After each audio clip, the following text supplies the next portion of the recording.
"Morning, guys," said Michael DeLuca in 2023 from the stage of the Coliseum at Caesars Palace, Las Vegas. "We'll try to keep this job for more than 2 years." He chuckled to himself.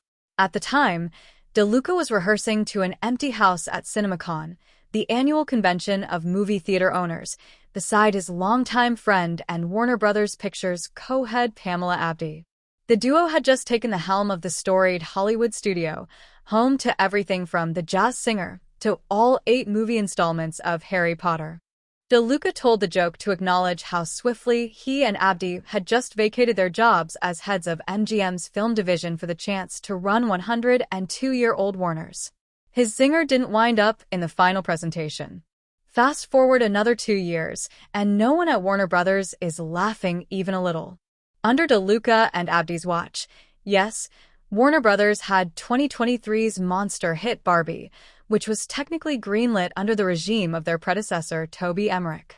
But the studio has been hurting as its film slate for 2024 crashed and burned.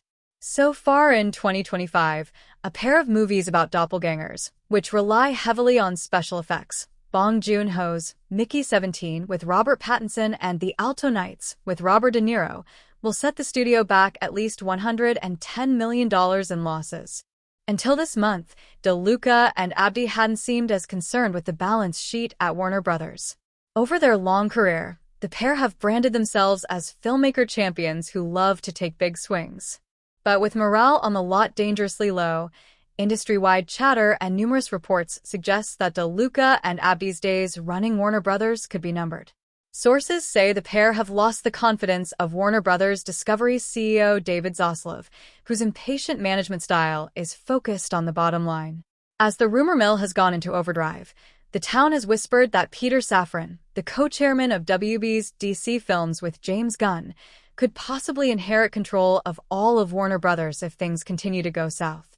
While the studio counted a win last year with Beetlejuice, DeLuca and Abdy have had to weather bad press swirling around Furiosa and Juror No. 2, Clint Eastwood's latest drama, which went to streaming following a token release in theaters. None of those titles, however, bombed as severely Todd Phillips' Joker, Folie à Deux, a film they greenlit to blatant audience rejection and critical revolt. The mounting pressure has been corrosive for DeLuca, Abdy and their team, sources say, creating what one Warner Brothers insider described as a swirling fiasco of tension within the motion picture group. Some high-level individuals with knowledge of DeLuca and Abdy said their decades-long relationship has been tested as they advocate for projects and manage the expectations of Zaslav. Things came to a head inside the operation last week, in the run-up to a slew of release date changes, for sources with knowledge of the matter told Variety. Notably, Paul Thomas Anderson's $130 million-plus crime thriller starring Leonardo DiCaprio, One Battle After Another, was pushed from the summer blockbuster season to September, where it can be positioned for awards. Maggie Gyllenhaal's The Bride, a punk rock arthouse project based on The Bride of Frankenstein, which cost $80 million, was moved from September to spring 2026. In the days prior to the date changes, DeLuca and Abdy had taken to having shouting matches in the office they share on the lot, 2 sources said. Another studio insider said the executives were openly bickering with their marketing team on group emails. When asked by Variety, Abdy pushed back on the notion she and DeLuca had turned on each other. "It's impossible to me," she said. DeLuca adding that their friendship goes back over 30 years and exists outside the business. "We are ride or die." Both denied open hostility with their teams, via email or otherwise. Abdy said she and DeLuca present as is. "We're from Jersey and Brooklyn, spirited and passionate leaders. There haven't been aggressive conversations or emails. It's all about what's going to be best for the movie." Dana Nussbaum, executive VP of worldwide marketing at Warner Brothers, said she's been at the studio for 21 years, and I've seen my share of different leaders. I haven't seen any open infighting in the past months. We've felt incredibly supported by Mike and Pam, who have been leaned in and transparent leaders. The pair acknowledged some well-documented recent failures and stood strong behind their next crop of movies. Early tracking for Jack Black's Minecraft movie suggests it could resonate, but it's no Super Mario Bros. Movie.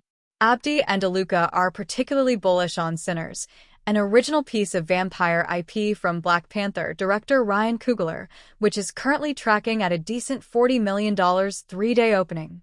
Coogler, not Warner Brothers, who will ultimately own the underlying IP in an arrangement similar to Quentin Tarantino's deal at Sony for Once Upon a Time in Hollywood. WB will have first rights to distribute Sinners for 25 years, longer than the Tarantino arrangement. Coogler's $90 million budget means it will need to gross at least $185 million to break even. In Seth Rogen's The Studio, the new Apple TV Plus series, a studio chief with highbrow taste is left grappling with how he can make art for the masses as his corporate overlord, Bryan Cranston, hovers over his shoulder.